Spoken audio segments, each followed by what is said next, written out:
వ్యవస్థాపక అధ్యక్షులు, అదేవిధంగా ఆంధ్రప్రదేశ్ రాష్ట్ర కార్మిక శాఖ మంత్రులుగా ఉన్నటువంటి శ్రీ వాసంశెట్టి సుభాష్ గారి ఆదేశాల మేరకు మరి వారి కుటుంబాన్ని సందర్శించి మరి వారికి మనోధైర్యం కల్పించి ఈ యొక్క సంకట పరిస్థితిలో ఒక సంఘీభావం తెలిపి, అదేవిధంగా ఆ కుటుంబానికి తాత్కాలిక ఉపశమనం రీత్యా కొంత ఆర్థిక సహాయం అనగా 50,000 రూపాయలు మరి ఈ రోజున చెక్కు రూపంలో వారికి అందించడం జరిగింది.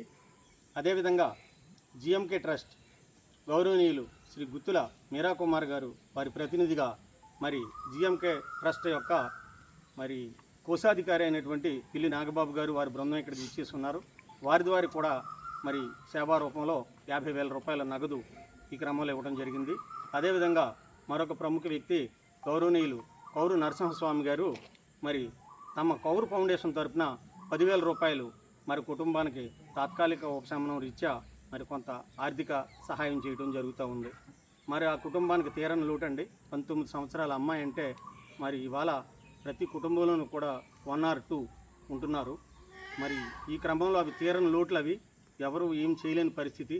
మరి ఈ సంఘటన జరిగిన వెంటనే జరిగిన సమయం నుంచి కూడా వెన్నంటి ఆ కార్యక్రమాన్ని హ్యాండిల్ చేస్తూ మరి సిట్టిబల్ యువసేన సభ్యులు కానీ ఇతర సభ్యులు కానీ సంఘీయులు కానీ మరి వెన్నంటి ఉండి ఆ కుటుంబానికి వెన్నుదన్నుగా ఉన్నారు. వారందరికీ కూడా హృదయపూర్వక ధన్యవాదాలు తెలుపుకుంటున్నాం.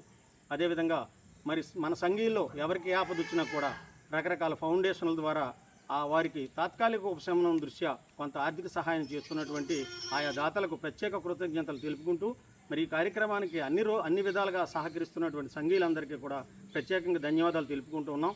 మరి ఎస్ఏఎఫ్ యొక్క నినాదం ఏంటంటే మరి స్థానికంగా మీరు ఇటువంటి సమస్యలు జరిగినప్పుడు స్థానికంగా ఉన్న సంఘీయులు కంట్రిబ్యూట్ చేస్తూ ఎస్ఏఎఫ్ నుంచి ఆశించాలని చెప్పేసి మా ప్రధాన నినాదం.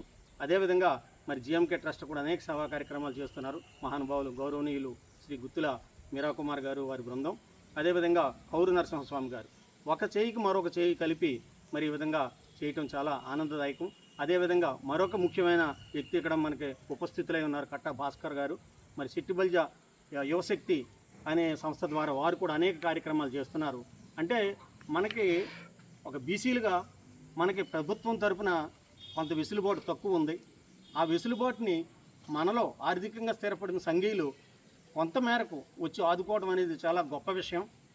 మరి ఇదే విధంగా ఈ దాతలు ఏ విధంగా సహకరించారో అదేవిధంగా మన సంఘీయులు కాస్త ఆర్థికంగా బలపడిన వారందరూ కూడా ఈ సహాయ కార్యక్రమాలు పాల్గొనాలని చెప్పేసి మరి భావిస్తూ మనవి చేస్తూ ఈ కార్యక్రమానికి సహకరించిన ప్రతి వ్యక్తికి కూడా హృదయపూర్వక ధన్యవాదాలు తెలుపుకుంటున్నాం. Thank you all.